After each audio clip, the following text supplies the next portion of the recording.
Hello, folks. We are talking about a big, important issue today. We're talking about your heart and how you can strengthen your heart. And we're talking about it with a heart surgeon with over 3,000 surgeries under his belt, who just came out with a new book, Dr. Ovadia. Welcome back to the show. Oh, great to be back with you here. Everyone, the new book is Stay Off My Operating Table. You got to show us the physical thing. There we go. And that is my mission, to help everyone stay off my operating table, keep your heart healthy. Well, tell me true. I'm drinking a half gallon of water / electrolytes. Is that enough to have a healthy heart? That is a good habit to have, but it is not enough to keep your heart healthy by itself. I'll take a good start. Yes, so it is good start. What else? You got 7 things in your book. What else do we need to do besides drinking plenty of not alcohol, not Gatorade, to go take care of ourselves? Exactly. So I have 7 principles outlined in the book that are going to help you optimize your metabolic health and stay off my operating table. And let's just start from the beginning. Principle number 1, you need to think of your health as a system, not as a goal. And basically what that means is that we can't focus on those short-term outcomes. We can't be worried about losing the 20 pounds or, getting your lab work to look a certain way. We need to be focused on the big picture, the overall metabolic health, and we need to find the habits that are going to support our metabolic health and have that mindset that this is not a short-term goal. How can I tell if I'm thinking in systems versus goals? Because looking backwards, I noticed there's some times where I could say, that was more aimed at a goal and not really paying attention to the big picture. But there's other times in my life like, that was good thinking. How can I tell in the moment? Yeah, I think the best way to tell in the moment is, am I thinking about something short term, or am I thinking about a long-term sustainable objective, a framework? The bigger picture is going to be the better approach. And yes, there might be short-term sort of mile markers that you're trying to hit along the way. But, you have to have the big picture in mind. I want to be metabolically healthy, and I am going to find the habits that support me being metabolically healthy for life. How do I know which habits support metabolic health or don't?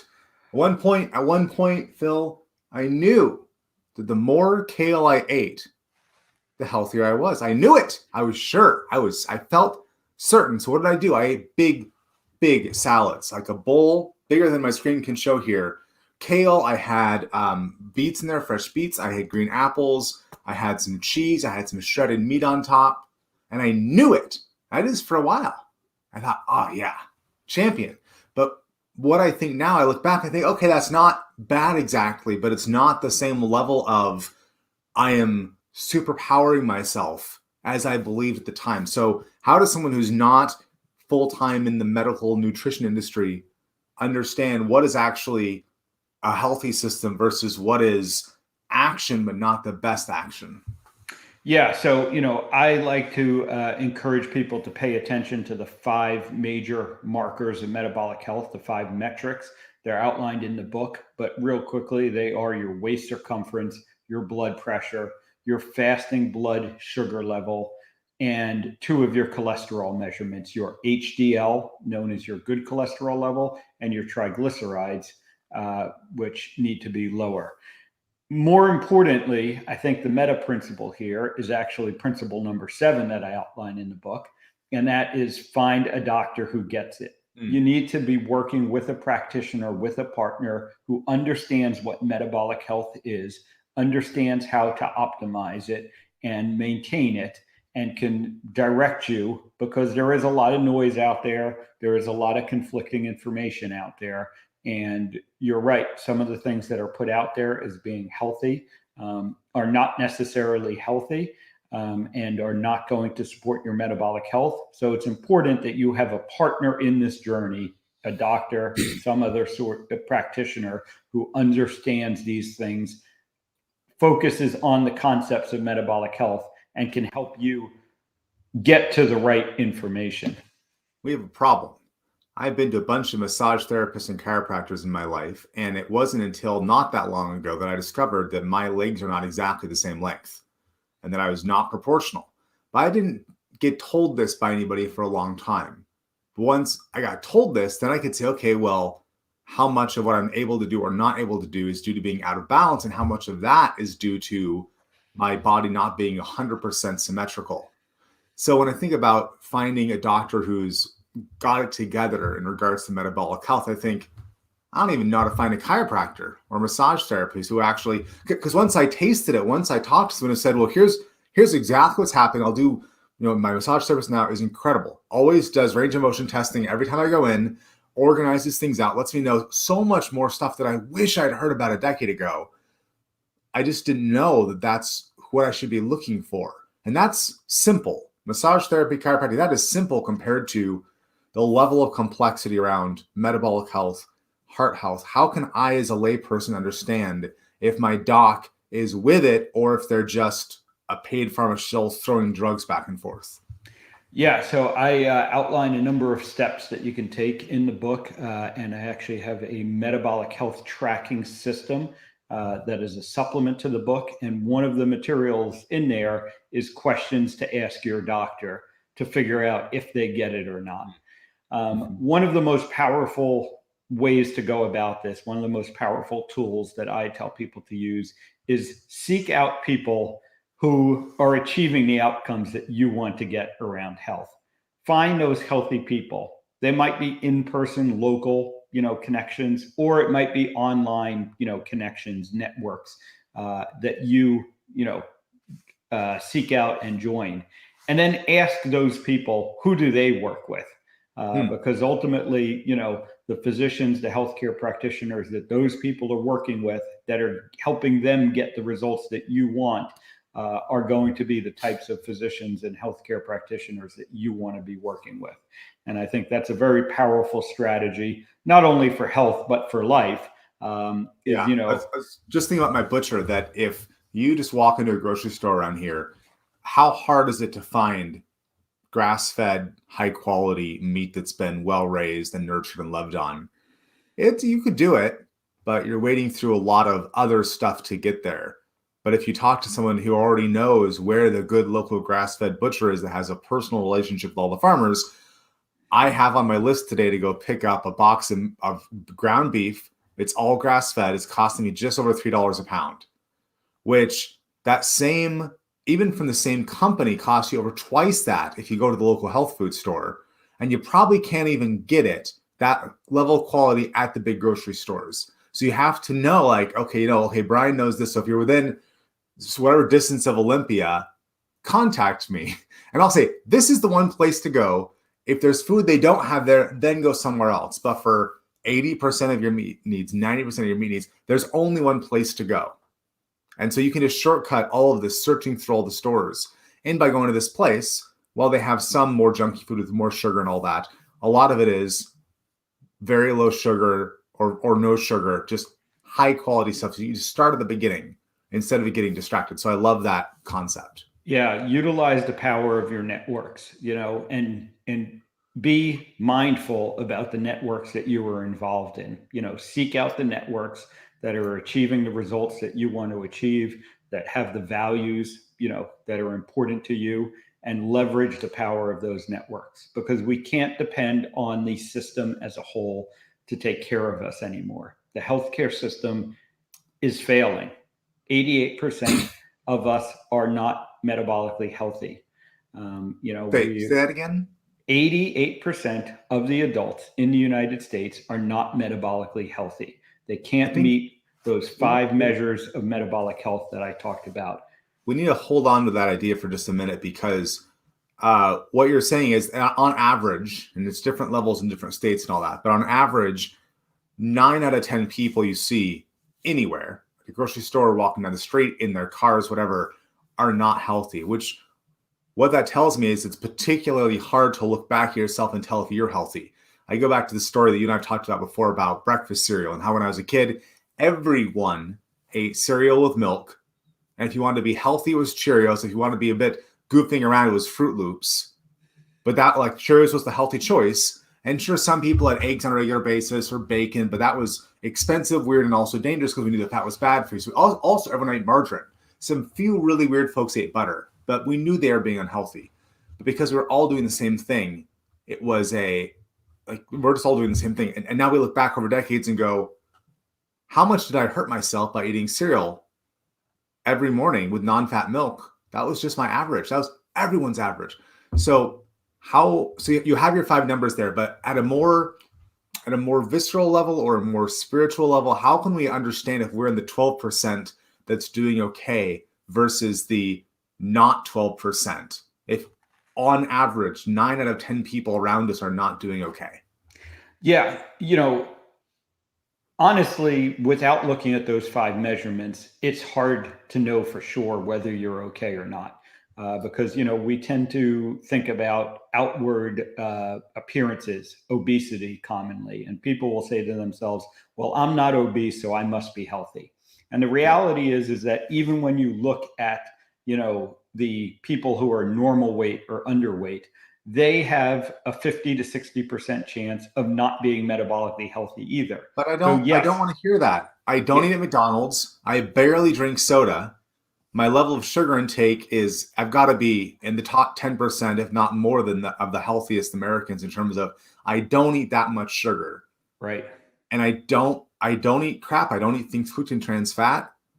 Why can't I just look at my habits and say, okay, I have a lot of the good habits, therefore, because that's what I've thought of my whole life. When I think about the healthiest people, what do I think of? I think of they can run, jump, climb trees, and really it's climb mountains in my case. They're not fat.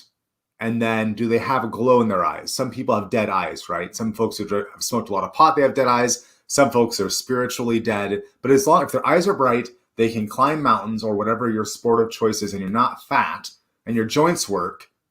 That's been my ideal of health for most of my life. And that's where I want to get to. I want to stay there throughout my life. I want to be 100 years old with bright eyes, able to do what I want to do and not be fat. So this transition to your idea that you can have all those things be true, but still be a ticking time bomb of death and destruction. That concept, when you and I have been talking about this concept for quite a while, but it's still, It's like if you were to tell me, yeah, you ran a marathon, yeah, you got in the top 10% of your class, but you're unhealthy. It feels palpably untrue. If I can run a marathon and complete it, and much more than that, score in the top, whatever, for my age group, I must be healthy. But your concept is that thinking is not accurate. What happened to take a competitive marathon runner and put them in potentially the not actually metabolically healthy category? Yeah, the unfortunate reality is that I have ended up doing heart surgery on marathon runners. I don't want to hear that. I know we don't want to hear it. It's very uncomfortable. I want to go out running, and then I want to know, like, I'm running in the rain. I'm a hero. I'm going to live forever and never get sick again. Yeah. I'm a Snickers bar. It's an uncomfortable thought, but the reality is this. If we went to our accountant and said, how am I doing financially? And they just say to us, well, you haven't bounced any checks, so you might be all right. None of us would accept that answer. Well, you buy that new car. Yeah. You need to be paying attention to this. You need to be mindful about your health. You need to invest the time and the resources in it to ensure that you are metabolically healthy. And you're right, those habits that you talked about increase your chances of being metabolically healthy. If you're only eating whole real food, if you're getting enough activity, the likelihood is that, you are going to be metabolically healthy. But you don't know what you don't know, and you need to pay attention to these metrics. You need to measure it. You need to check in with a physician or a practitioner that understands this to ensure that you are metabolically healthy. So this is the book. When someone picks up this book, they read it cover to cover, or they listen to the audiobook, the Kindle, whatever. How soon after taking this book and implementing it are people going to start to see a change in how they feel, how they look, their numbers, their energy levels, whatever? Yeah, metabolic health can start to improve very quickly. We have good data showing, 30 days is enough to have some measurable improvements, when we're looking at those metrics that I talked about. And my experience is that usually people start to feel better pretty quickly. The one caution I give people is that if you are truly starting from zero, if you are not metabolically healthy and you're eating, a standard American diet, if you're eating a lot of junk food and you need to basically withdraw from these addictive foods, sugar is addictive, processed food is addictive, there's going to be a little bit of a transition period where you might not feel so great. But if you get through that transition period, and again, working with a good, physician, a good healthcare practitioner that understands this can make that transition easier. But within 30 days, I see measurable improvement in my patient's blood work, in measurements like the waist circumference, their blood pressure comes down, their fasting blood glucose, their sugar level comes down. And you're not going to get all the way, you're not going to be perfect in 30 days, but you are going to start to see those improvements pretty quickly. Okay, so for folks who get the book, they want to go do this, what do you have to offer for helping people along the way after they get the book? Yeah, so I work with people on many levels. I'm trying to get this information as accessible as possible. There is supplementary material, my metabolic health tracking system. It's available on, if you go to my website, ovadiahearthealth.com, you'll find it there. I also have a group coaching program that I work with people. So twice a week, we do calls.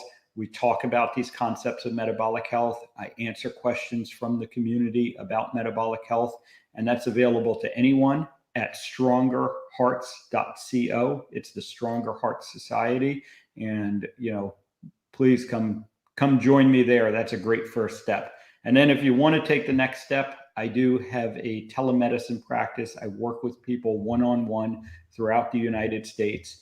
And, if you really want to do the deep dive, if you want to be working with that physician who gets it, literally the physician that has now written the book on it, I welcome you to come work with me. And again, go to ovadiahearthealth.com to find out how to sign up for the practice. Now, you told me a while ago something that was also unsettling about how many people die, not just get injured, but die from heart attacks and related issues each year. What was that number? Yeah, so in the United States, 600,000 people die each year from heart disease. It is the number one killer in the United States. It is the number one killer worldwide. And it has been that way for the last 30 years. Despite all of this advice that we've been getting, like you said, eat the low-fat foods, use margarine instead of butter, eat your healthy whole grains. We've been hearing that advice for 40 years. And it is not making an impact in terms of heart disease. And even when you look at if someone dies on the freeway today near where I live, I'll probably hear about it because someone died or 4 people die. But then you're talking 600,000 people, which it's hard to really conceive of that number, right? I once performed in marching band in a stadium that holds 70,000 people. So I have some sense of what 70,000 people, a little bit, but you're basically saying 10x that. I can't even conceive of that. And yet, how many conversations or how many news pieces do I see per day, per month, whatever, about the various things that are influencing me dying of a heart issue versus me dying in a car crash? Or, wear your seatbelt. How many signs do I see by the freeway that says, buckle up, we love you, or nowadays, click it or ticket? When I was a kid, it was buckle up, we love you. But that was the reduce your chance of death. So I guess my last question is, why is it that when this kills us so much more often, because there's about 60,000 deaths by car accidents per year, you're saying this is 10x more deadly. Yep. 10x. We even hear stories about airplanes crashing, right? That's for like, oh my goodness, did you hear this plane crash? All 232 people died, which is sad. And it's nowhere close to 600,000 this year, last year, next year. What's our problem? Why we're not talking about this? Why is it you that's getting known for talking? Like, why are you special talking about this when it should be this thing? If it's our most frequent cause of death, we ought to be talking about it more than any other cause of death, right? Yeah, exactly. And, an even more prominent example is every day we are told how many people, have died from COVID this year, last year. Mm-hmm. And when you look at 2020, twice as many people died from heart disease as died from COVID. And again, heart disease has been killing that many people every year for the past 30 plus years. I think the reason that we don't hear about it every day is, quite frankly, the system has given up. The system no longer thinks it's possible to prevent this. They only focus on how best to manage it. And, while we've gotten better at keeping people alive longer with heart disease, we haven't been able to avoid them dying from it as we should. Well, that's a big difference, is the manage versus don't get in there in the first place. Correct. It's nice that we can keep more people alive who get in horrible car accidents, but it would be better to avoid the car accidents rather than we can patch you up. You've regained most of your functionality. Better to avoid it entirely. So Phil, go ahead, hold up your book again there. It's Stay Off My Operating Table. It's on Amazon. There's a podcast that goes with it. There's all kinds of other things related there. So go ahead to your favorite bookseller and go ahead. There's a paperback. There's a Kindle. There's an audio. There's a hardcover. Yes. And consider if this is a holiday gift for people, that if you think about, you want to keep your relatives along. I'm making an assumption here. You want them to live longer, healthier lives. Maybe this is a good choice to go and share with somebody and go see. Maybe you can have some conversations around Thanksgiving, around Christmas about, well, hey, so did you read, chapter 5 or whatever in this book? Let's talk about that. Because it's an uncomfortable conversation. If I am driving along with you and you're either drunk while you're driving or you're not wearing a seatbelt, we're going to have a conversation. And most of us are pretty comfortable saying drunk driving is just bad. Just bad. But to talk about your weight or your movement or your stress levels, or is your doctor really guiding you down the right path? It's not comfortable. We don't have a template for that feels good. So I'm hoping that your book is going to enable conversations that was going to go and change this 600,000 death toll a year in the United States alone, from being normal to being, isn't this very odd part of history where we accepted this death rate as no problem? Yes, I want this information to get to as many people as possible. I am the heart surgeon that is trying to eliminate the need for heart surgery. I truly do want people to stay off my operating table because, as we discussed, no matter how good a surgeon I might be, no matter how good a surgeon all the heart surgeons out there might be, you're never as good after the surgery as you would have been if you never needed the surgery in the first place. So uncomfortable thoughts, but great ones to have. Folks, go ahead and get Phil's book. And then Phil, you're at iFixHearts on Twitter to go get more info there. Thanks for being on the show, Phil. All right. Thank you.